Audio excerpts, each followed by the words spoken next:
सुप्रभात बच्चों, मैं आशा करती हूँ कि आप सब घर पर रहकर अच्छे से पढ़ाई कर रहे होंगे। बच्चों, हमने पिछली कक्षा में पढ़ा था पाठ 5 संकल्प का बल। ये हमने एक कविता पढ़ी थी। इस कविता में हमने क्या पढ़ा था कि अगर हमें कोई भी काम करना है और हम संकल्प और आत्मविश्वास के साथ करते हैं और निडर होकर करते हैं तो हमें उस काम में सफलता अवश्य मिलती है। एक बार हम देख लेते हैं कि इस कविता में हमने क्या पढ़ा था। सफलता मिलकर रहेगी, जान लो संकल्प का बल, हृदय ने जब जीत मानी हर समस्या हो गई हल। कठिन है यदि काम कोई, देख जिसको आंख रोई, हाथ बोले श्रम संभालो, हृदय से भय को निकालो। काम हो जाता तब सरल, परिश्रम का मिल जाता बल, आज ही उठकर खड़ा हो, मत कह के करूंगा कल। राह में यदि बिछे हैं कांटे, सर्प की फुंकार तुमको डांटे, साहसी कदम जब में उठते, सर्प डरते शूर भी हटते। फूल पथ में गए जब खिल, हृदय में उत्साह पल पल, आज ही उठकर खड़ा हो, मत कह के चलूंगा कल। मुसीबत आगे खड़ी है, यह परीक्षा की घड़ी है, हृदय चंचल सो न जाए, विजय का व्रत खो न जाए। कष्ट होते नष्ट निश्चय, स्वयं को पहचान निश्चल, आज ही उठकर खड़ा हो, मत कह के उठूंगा कल। अब मैं आपको इस कविता का सारांश बता दूं और उसके बाद इस कविता की अभ्यास की तरफ हम आगे बढ़ेंगे। इस कविता में हमने क्या पढ़ा था कि सफलता हमें अवश्य मिलकर रहेगी अगर हम किसी काम को करने का संकल्प ले लें, दृढ़ निश्चय कर लें कि हमें ये काम कर ही रहना है, करके ही रहना है। हम चाहे हमारे रास्ते में कितनी भी मुसीबतें आ जाए, कितनी भी रुकावटें आ जाए, और हम इस काम को करने के लिए कभी भी रुकेंगे नहीं।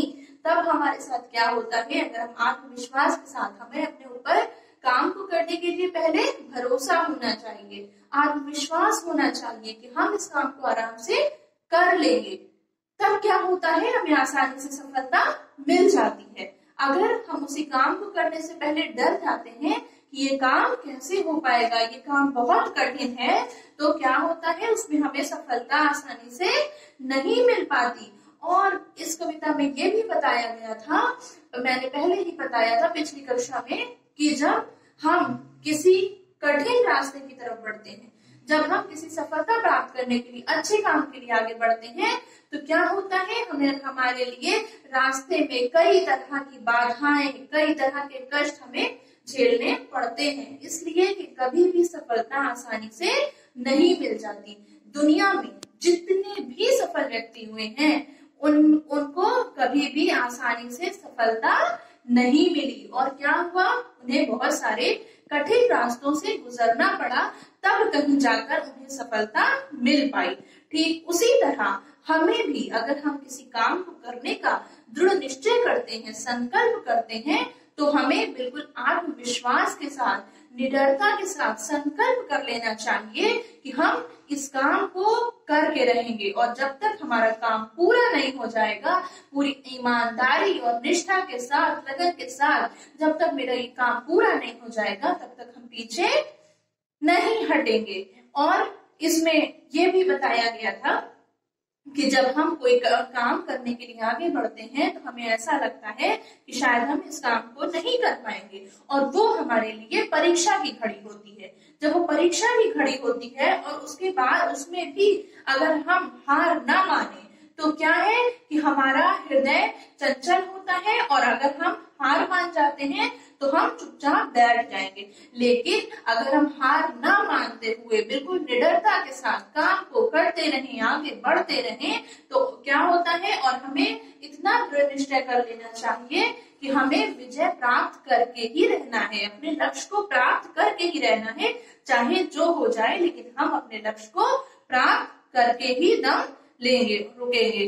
कष्ट होते नष्ट निश्चय, जो आखिरी वाला पद्यार्थ था, उसमें ये बताया गया था कि चाहे जितना भी बड़ा कष्ट हो, चाहे कोई भी कष्ट हमारे जीवन में आ जाए, लेकिन हमें उसे क्या करना चाहिए, स्वयं को पहचान कर, अपने आत्मविश्वास से उस काम को पूरी निष्ठा और लगन के साथ करके हमें आज ही उठकर खड़े हो जाना चाहिए। हमें ये नहीं सोचना चाहिए कि हम इस काम को आज नहीं बल्कि कल करेंगे, क्योंकि ये कठिन काम है, बल्कि हमें ये सोचना चाहिए कि हम इस काम को भी आज ही करेंगे, ये चाहे जितना भी कठिन क्यों ना हो। तो बच्चों, ये पाठ हमने पिछली कक्षा में पढ़ा था और इसका शब्दार्थ और प्रश्न उत्तर भी हमने किया था कॉपी में। अब आज हमें क्या पढ़ना है? संकल्प का बल। इस पाठ के अभ्यास के बारे में हमें पढ़ना है। इसमें जो पहला अभ्यास है वो क्या है? सही विकल्प पर सही का निशान लगाइए। संकल्प लेने से क्या प्राप्त होता है? संकल्प लेने से क्या प्राप्त होता है? 4 विकल्प दिए गए हैं, सफलता, परिश्रम, इच्छा शक्ति या फिर आराम। तो हमने कविता में क्या पढ़ा है कि सफलता, संकल्प लेने से क्या प्राप्त होता है? हमें सफलता प्राप्त होती है। तो हमारा उत्तर क्या हो जाएगा? सफलता। दूसरा है हमारा, हृदय की जीत मान लेने पर हर समस्या कैसी हो जाती है? अगर हमारा हृदय जीत मान ले तो हर समस्या कैसी हो जाती है? इसमें भी 4 विकल्प दिए गए हैं, जटिल, बेकार, सरल या फिर हल हो जाती है। क्या हो जाती है? अगर हमारा हृदय जीत मान लेता है तो हर समस्या हमारी हल हो जाती है। तीसरा जो हमारा है वो है, सफलता की राह में बाधा आने पर क्या करना चाहिए? अगर हमारे सफलता की राह में बाधा आ रही है तो हमें क्या करना चाहिए? इसका भी 4 विकल्प दिया गया है कि रुक जाना चाहिए, रुक कर सोचना चाहिए या फिर साहस से आगे बढ़ना चाहिए या फिर तीनों करना चाहिए। तो हमारा जो सही उत्तर है वो हो जाएगा साहस से आगे बढ़ते रहना चाहिए। हमारा चौथा जो है, चौथी लाइन जो है वो है, परीक्षा की घड़ी कब आती है? परीक्षा की घड़ी कब आती है? इसका भी 4 विकल्प दिया गया है, जब धन आता है, जब मुसीबत आती है, जब सुख आता है या फिर जब हम बाजार जाते हैं या फिर हम बाजार में होते हैं। तो इसका भी सही उत्तर क्या होगा कि जब मुसीबत आती है। परीक्षा की घड़ी कब आती है? जब मुसीबत आती है। उसके बाद ये हमारा था सही विकल्प पर सही का निशान। हमारा दूसरा प्रश्न है, पद्यांश पढ़कर प्रश्नों के उत्तर लिखिए। फूल पथ में गए जब खिल, हृदय में उत्साह पल पल, आज ही उठकर खड़ा हो, मत कह के चलूंगा कल। ये हमारी कविता की 4 लाइनें दी हुई हैं और हमें कुछ प्रश्न उत्तर दिए गए हैं जिसके आधार पर हमें प्रश्नों का उत्तर लिखना है। पहला प्रश्न है, प्रस्तुत पंक्तियां किस कविता से ली गई हैं? किस कविता से ली गई है? तो इसका उत्तर हो जाएगा, प्रस्तुत पंक्तियां संकल्प का बल नामक कविता से ली गई हैं, क्योंकि हमने पढ़ा था कि कविता का शीर्षक क्या है? संकल्प का बल। दूसरा प्रश्न हमारा है, हृदय में उत्साह कब होता है?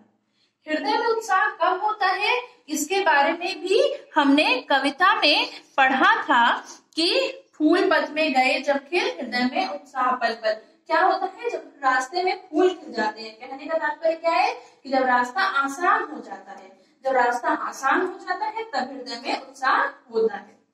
हमारा अगला प्रश्न है, पथ शब्द का समानार्थी शब्द लिखिए। पथ शब्द का समानार्थी क्या है? तुमने इसे पढ़ा है, फूल पथ में गए जब खिल। तो ये बहुत आसान प्रश्न है। इसका उत्तर क्या है? पथ शब्द का समानार्थी है रास्ता। रास्ता, मार्ग, हम कुछ भी कह सकते हैं।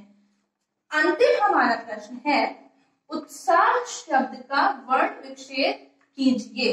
उत्साह शब्द का वर्ण विच्छेद करना है। तो बच्चों, हम वर्ण विच्छेद के बारे में हिंदी व्याकरण में भी पढ़ चुके हैं। छोटा ऊ, धन, ता और ता के नीचे हलन। यहाँ पर ता आधा ता है, इसलिए यहाँ पर हम छोटा आ साथ में नहीं लगाएंगे और यहाँ पर बस ता के नीचे हलंत लगा देंगे। इससे ये पता चल जाएगा कि ये आधा ता है।